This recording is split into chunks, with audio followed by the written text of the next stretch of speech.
a little off my beaten normal topic of fashion and beauty, I am really excited to talk about poll workers today. Allison and I, my guest, are both poll workers in our local areas. And first, I'll let Allison introduce herself. She is one of my nearest and dearest friends. We have been content creator buddies for honestly probably a decade, but I will let her introduce herself.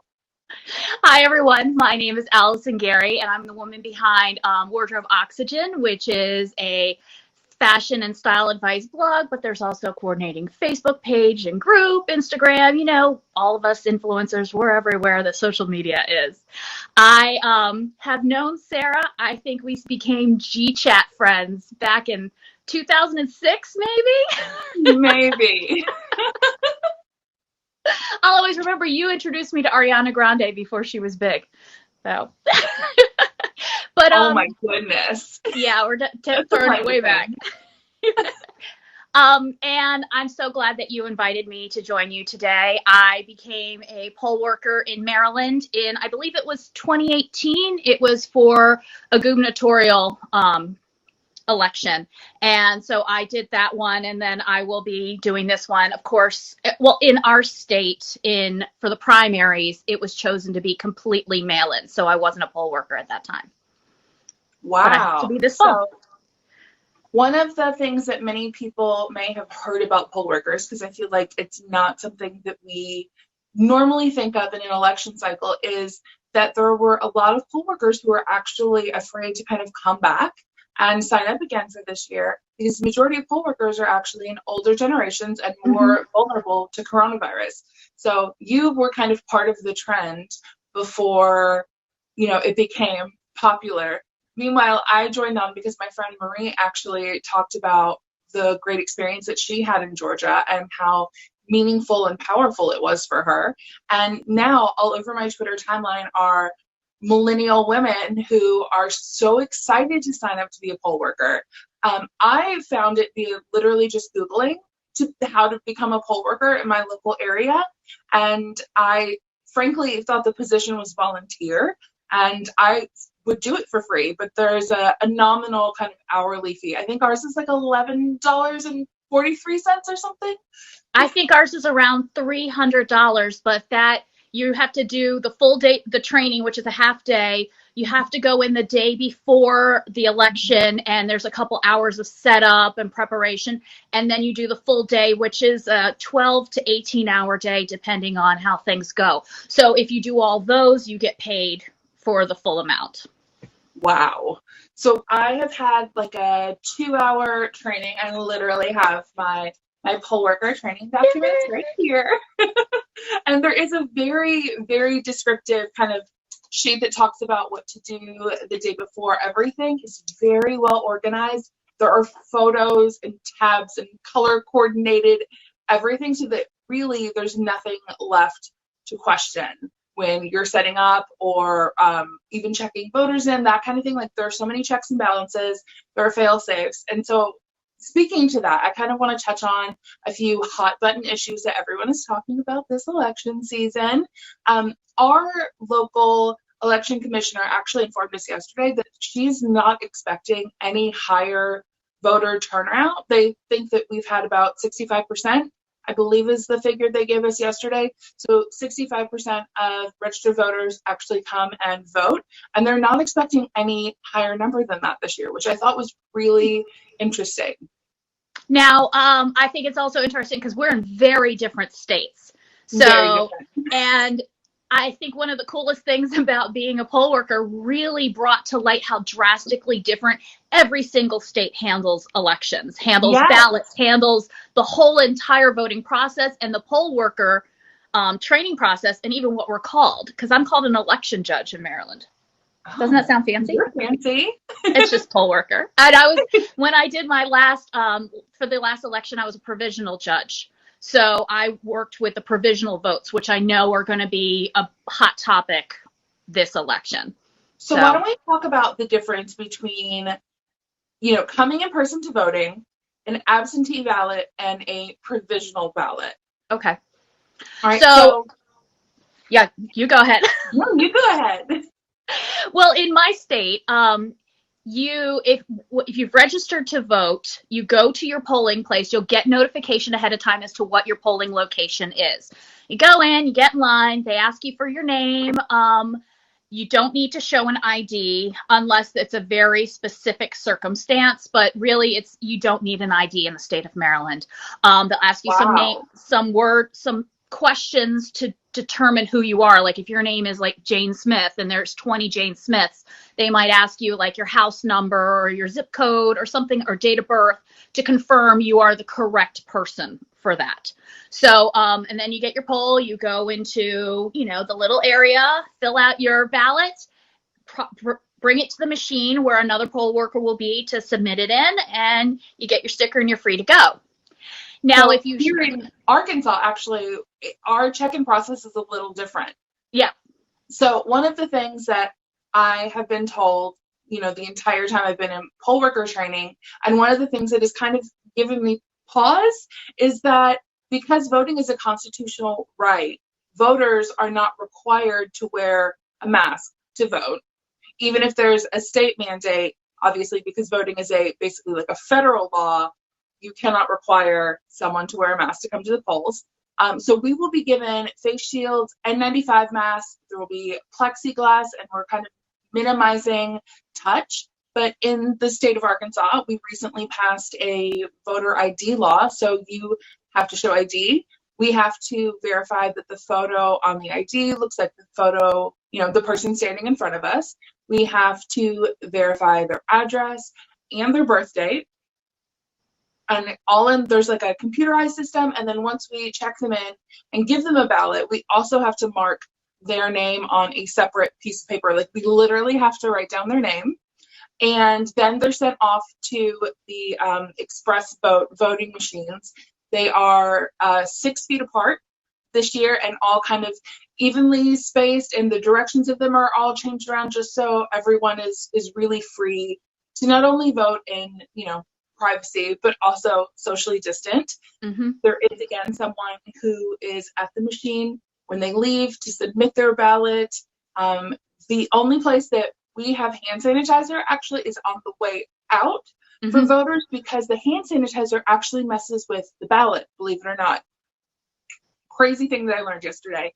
And then they will not be given I voted stickers this year, which was something crazy and honestly like a little heartbreaking for me when I learned that. In Arkansas, we're going to be giving them I voted stylus that they use to place their vote, and then they can either choose to recycle them or take them with them. But wearing an I voted stylus on my lapel just does not have the same feeling to it. No. I think of my sister in her old car before she got a nice new car. She used to put all her I voted stickers up on the roof of her car. I'm like, you can't put a stylus up there. But hey. So if you come to the polls and you say, for example, have an out-of-state driver's license, which happened to me the first time I voted in Arkansas. I was clinging to my New York State driver's license for life. Mine is expired now, so yes, I have an Arkansas driver's license now. But there are a couple of reasons, like, if you can't find someone in the books, for example, they vote via a provisional ballot. Correct. And one of the things that I have heard from a lot of people, especially when I told them that I voted via provisional ballot last time, is that they felt like their votes weren't being counted when their ballot is provisional. And I received a letter from the county telling me that they did receive my provisional ballot and that it was counted in the election that I had to vote provisionally for. Yeah, well, so I was a provisional judge for the last election that I was a poll worker for. And so I really got to know the whole provisional feature. And it's, if you don't have, the license, if maybe you showed up to the wrong location for voting, in the right state.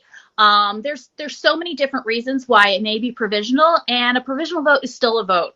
Especially in this election, we're going to be counting every single vote. And so no matter how you turn it in, it is a vote.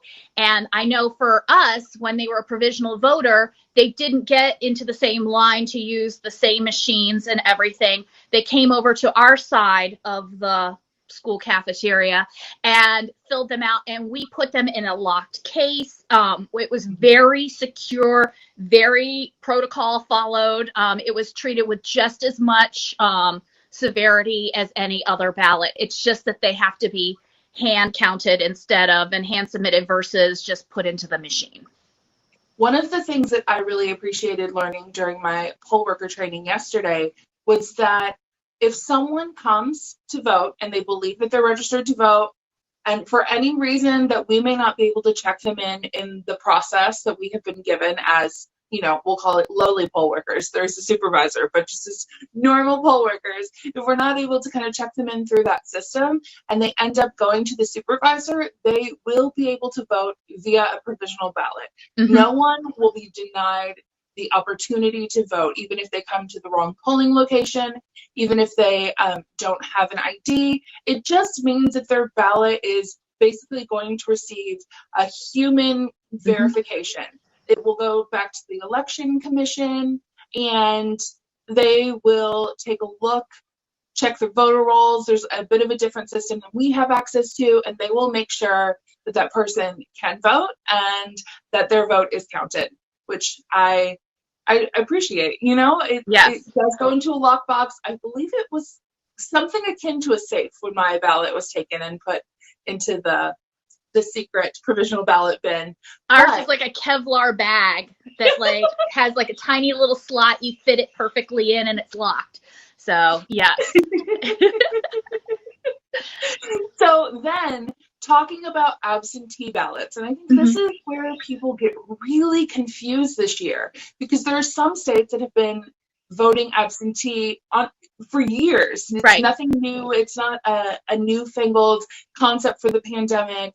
And then there are people who have requested absentee ballots for the very first time, and we're all kind of figuring out what that means. In the state of Arkansas, you technically have to have a reason to request an absentee ballot, but in other states, you don't have to. What is it like where you are? I requested a mail-in ballot. So they're not even calling them absentee. They're calling them mail-in ballots.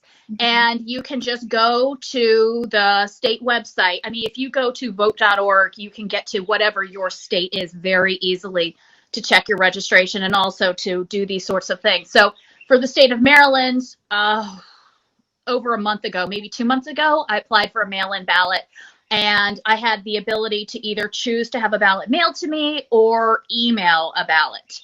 And this is a little bit of a controversy going on in my state, where you could have chosen an email ballot that you print out yourself, and then you can either mail it in or drop it off. We have drop boxes all over the state to pick up your mail-in ballots. That's nice. It is, except the thing is with the email ballots, they have to be hand turned in. So they're treated like a provisional ballot because they can't be read by the machines like the mail-in ballots. So there are going to be workers who are going to transfer what you posted onto a different kind of ballot so that it can go through the machine.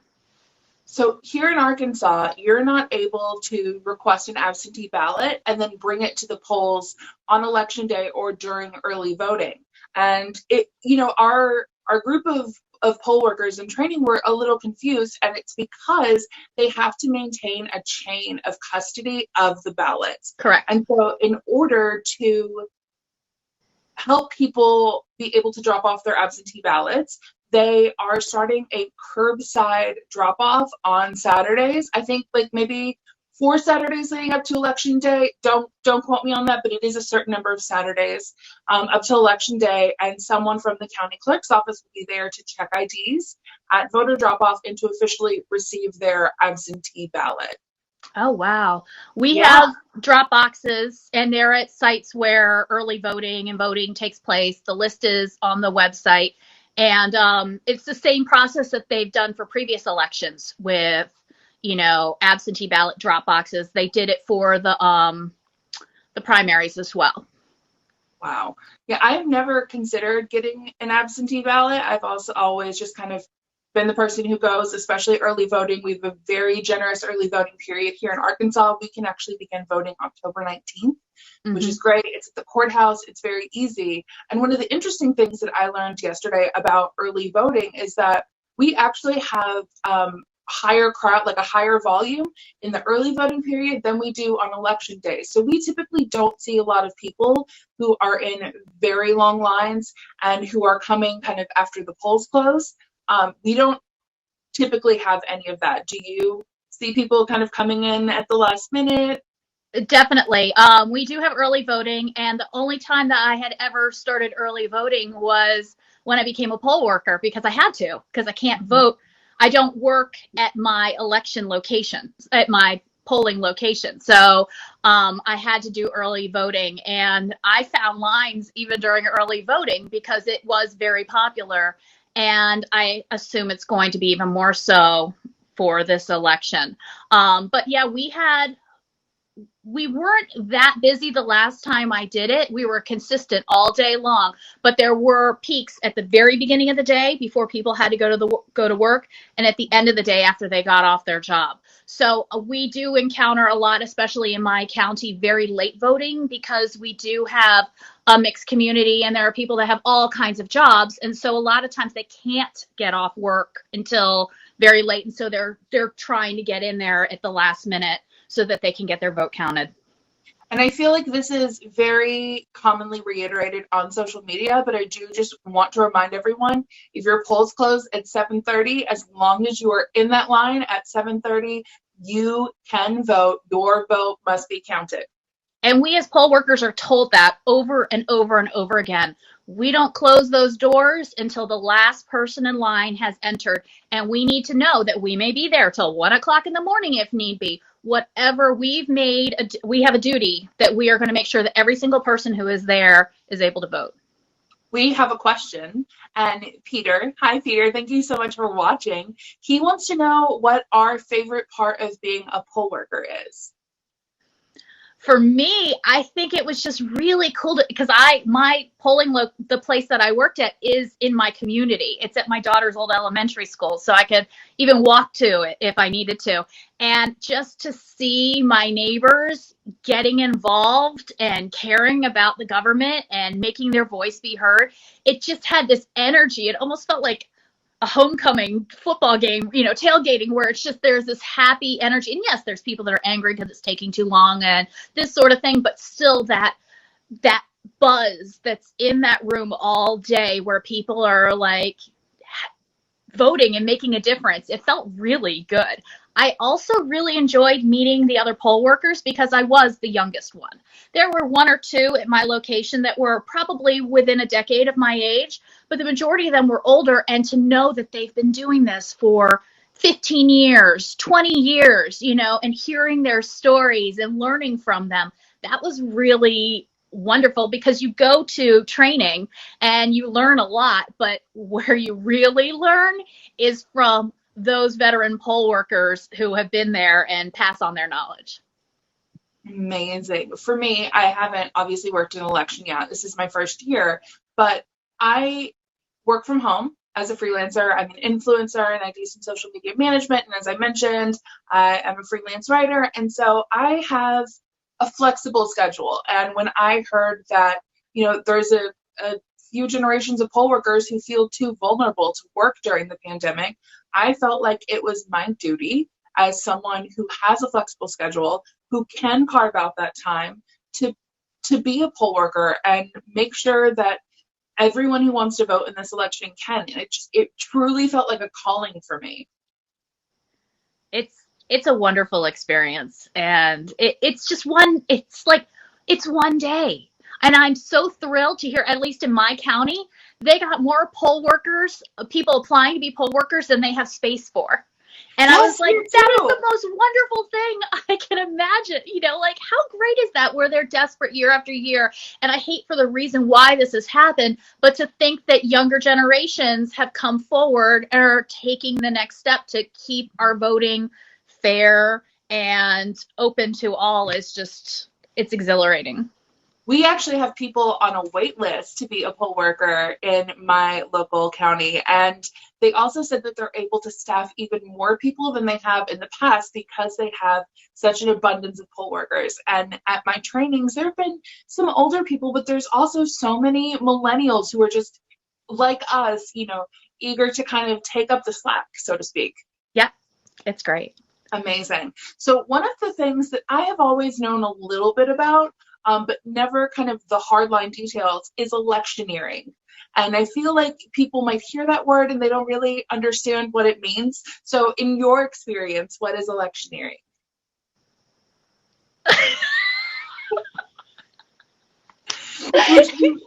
Do you want me? You go first. I'm not ready for that. I'm so sorry. So essentially electioneering means, kind of like trying to drum up votes outside of a polling location, or right. And so I was wondering where you, so like my experience with those who are electioneering at the polls. Yes. Okay.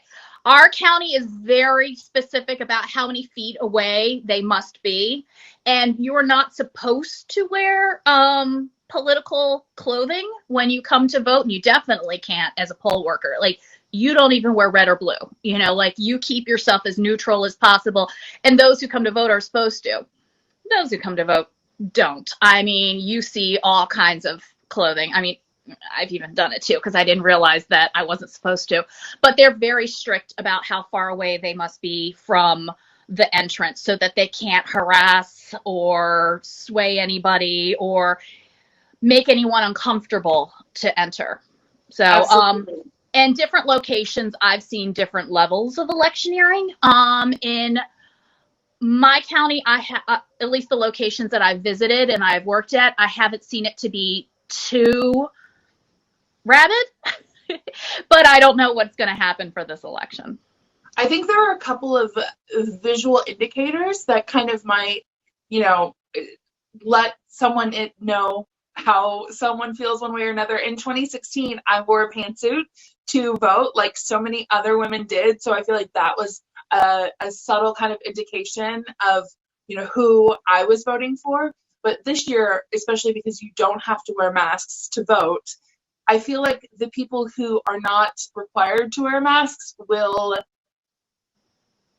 take advantage of that rule and be very purposeful in not wearing a mask. I'm trying to be as but you're right in that just something as simple as a mask, choosing to wear it or not, is showing some of your political beliefs. So because that is something that we're all encountering, and we know that different politicians have different opinions on mask wearing policy. Absolutely. And electioneering also applies to, wearing a campaign t-shirt, a campaign hat, and it doesn't even include, it goes further than like wearing the candidate's name. You also can't wear their slogan. So Make America Great Again hats, you are legally not allowed to wear those at the polls. But as we were told yesterday during poll worker training, you ask them to take it off or cover it up. And, there are kind of two camps about it. People might be like, why? And then you explain to them, electioneering, or, someone tries to escalate the situation and we are just told to go ahead, check them in, allow them to vote. But electioneering is actually a punishable offense. So we can put an indicator on that paper where we write their name that they were, electioneering, maybe causing a little bit of a fuss, refusing to remove their hat or cover up their shirt or something like that. We didn't discuss it this time when I did the training, because I did my training at the beginning of March. So I didn't get so you have to renew for every single election cycle. So you don't get just one poll worker training and then you're good for the rest of your life. You constantly have to go back and get more training so that it's fresh in your mind, and then also what new changes were. And from what I can recall, you tell people, like, if they're wearing something like a hat that is easily removable, you ask them to please do it, and you explain the reason why. If anybody gets combative, of course we can ask them to leave. But in general, we kind of were told that, we can make a fuss, but is the fuss going to affect everyone else voting? Is it going to make you kind of have to have that concept of like, is this truly going to improve the situation for all those in the room, or is it going to make it worse? So, and I'm really nervous to see how it goes this time, because there are very strong opinions about this election. Yes, absolutely. And, another law that we discussed yesterday was concealed carry. Here in the state of Arkansas, you can conceal carry, you can walk around with your guns. Everybody loves guns here. It's that kind of spirit. And we asked if guns are allowed at the polls. And the answer really was it depends on the location of the polling place. So, for example, at the county courthouse where we were yesterday, you cannot conceal carry. Most churches that are also a polling location, they don't allow guns inside. What are Maryland's laws about guns and concealed carry? Well, we may have a Republican governor, but we are a very blue state. And, people can get licenses to conceal and carry, but it really isn't a thing. It's definitely, it's not one of those states where, guns is a big aspect of our culture. So, yeah, I know. It's like I just say every time that we have an election, seeing how drastically different every state handles it just shows how varied our country is and how each state has its own unique culture. So, yeah. It really does. Moving back to Arkansas from New York, frankly, was a bit of a culture shock in so many ways. And it was such an out-of-body experience because I was coming back from spending 6 months in England, a brief pit stop in New York, and then directly into Arkansas. So I felt like a complete fish out of water, even though I was raised here. It just, every kind of region even is different. It's very interesting to see. We have another question, and it is, what would you recommend in terms of ways that people can get involved politically without being a poll worker? Oh, there are so many ways. Right now, if you, whichever candidate you're for, they're looking for people to text on their behalf, to write letters on their behalf, to make phone calls on their behalf, there's community outreach to help people get to the polls. So those who might not as mobile or may not have transportation, you can get involved with your community to ensure those people are able to get out and vote or be able to drop their mail-in ballot to a drop-off location. So there's things of that sort that you can do. All candidates, not just presidential, are looking for people to be outside those polls at that proper distance to talk about the candidates and to let people know, because I think, yes, we all know who's running for president, but a lot of times we forget about those smaller elections. And as we've seen in the past couple of years, those small elections can make a major difference, because roles like attorney general and federal judges, well, not federal judges, but there are roles out there that are making major impact. And so a lot of us forget to research them. So those politicians are looking for you to be out there to provide that information about them to the citizens so that they know who to vote for. Absolutely. I keep getting texts all the time from the political party that I'm aligned with, asking me if I'm available to make calls for them. Mm-hmm. I have always kind of been a very phone shy person, so making calls isn't really my thing, but I could do emails. I would honestly much rather speak to someone in person than talk to them on the phone, but we're not really doing that right now. And I think it really is about talking to the people in your community about the things that are important to them. We have a mayoral election this year that is a little contested, and it really is this kind of the same value debate that we see at the national level. So I live in a very progressive town in Arkansas. I know those things sound like an oxymoron, but they're actually not. And our mayor is very progressive, and we'll call it socially liberal. And, there's a candidate who has run for, the mayor's office several times, and he, is really making the comments about kind of moving away from the socially liberal aspects of our town. So, that in and of itself is a hot button issue. And then, I know that we're reelecting, I believe, like state senators. My senior class president is actually running for state representative, which I think is cool. So cool. I know it is. It's really interesting to be at the age where I have seen somebody from high school and somebody from college run for office in our area. And I'm like, hey, that's my age, which means I'm the age that I can be a politician. I feel like Alexandra Ocasio-Cortez really kind of magnified that too. Mm-hmm. For sure. So if you are just tuning in or you weren't able to catch the first part of the broadcast, we are two poll workers from very different parts of the country talking about our experiences, talking about what you might need to know before heading to the polls this November.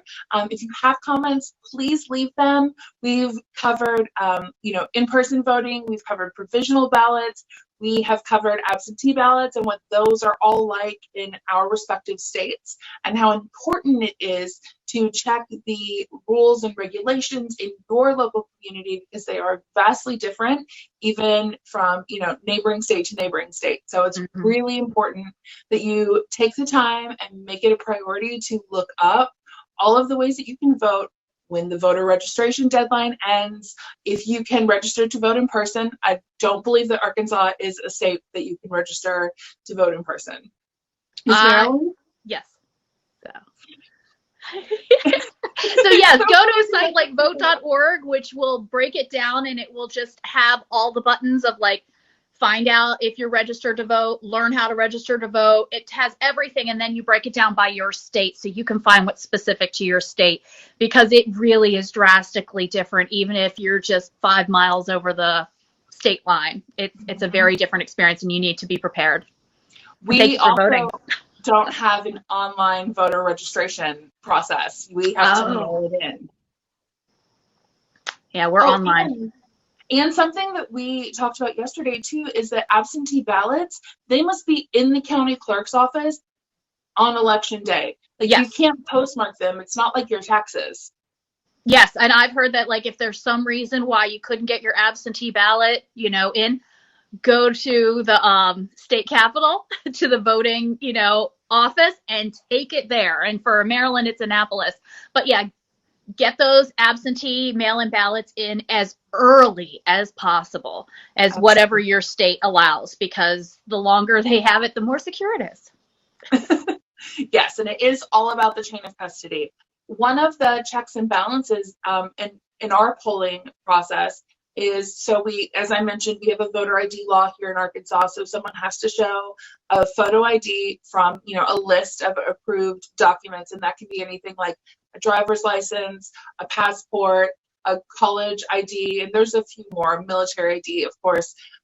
We also confirm their address with the address in the, it's like a computerized system. It's basically on an iPad, and it's I believe they call it a poll book. Yeah. And that's the only internet connected part of the polls because they have to talk to other machines at other polling locations to make sure that you haven't, maybe thought that you were sick and voted twice. Right. Same here. And that's a big thing, that if there's something of that sort and you swear you didn't vote an hour ago at the other district, they'll go, okay, well, here's a provisional vote, and then they'll double check it. So again, like you said at the beginning, nobody's going to be turned away, but they may process it differently just to verify that nobody can vote twice. And I did also hear that there will be kind of pairs of poll workers to verify signatures on absentee ballots. So it's like you have to kind of basically like compare two documents. Yes. One poll worker will have one poll worker will have the other. And so they were actually looking for people in the same household so that they didn't have to kind of like cross-contaminate coronavirus. And I know that big thing is to ensure that your mail-in ballot is authorized, is use the same signature that you have on file for like your driver's license and everything else. This is not the time to get creative with your signature. So keep it consistent so that it's easier for those workers to verify that it is a true absentee ballot. And I believe that if the signature was drastically different, they also had to vote via a provisional ballot. I don't know. I know that's what it is for mail-in ballots. So I'm not sure. Probably. I think it is. Because we don't have to do a signature. The signature aspect for us doesn't determine whether you're a provisional or regular voter in person. I think the system might automatically check that. But regardless, once someone is checked in, we have to write their name down on, honestly, it looks like something from college. It's like, just a piece of paper with like some basic information, some grids and some lines. They actually said that our county, election commission is very frugal. And so they ordered an abundance of these notepads like a decade ago. And so we're still using them, which I think is hilarious. So there's columns that are not even relevant anymore. Anyhow, it's so funny. And then periodically they will compare the number of kind of confirmed voters that have been checked in via your poll book with the actual ballot receiving machine, and also with our list. So there are 3 kind of points where you have to make sure that all of those numbers line up. And same thing with as being a provisional voter, since I was dealing with actual paper ballots, we had constantly checks and balances to make sure that there weren't more ballots than people. So there is no way to like stuff the ballot box or anything of that sort. It's all very well documented, whether it's your state is doing paper or whether your state's doing computers. It's still, there's so many checks and balances. Absolutely. So if you hear rumors about, voter fraud, it is much, much, much smaller than some segments of the media would have you believe. True. If no one else has any questions, I will be sharing a link to Allison's blog post that actually talks about her experience as a poll worker on my HAPS profile after the show. And I will be uploading a version of this video. You may very well be watching it on my Instagram, which is I'm Sarah Conley. You can watch that on IGTV. And Allison, tell them where they can find you. You can find me, my wardrobeoxygen.com. Also, I am wardrobe_oxygen on Twitter and Instagram, and just plain Wardrobe Oxygen on Facebook. So I hope to see you there. Wonderful. Thank you so much for joining me today. I loved having your experience perspective up against my very newbie poll worker perspective. You have such a powerful voice in many areas. You're extremely involved in your community, and it's just, honestly, it's such an honor to know you. So thank you so much. Ditto, my dear. Thank you for being a poll worker this election. It's so important. Thank you. Thank you, too. Thank you to everyone who is involved, because it is our right, and we should take it seriously. All right. Thanks for watching, everyone.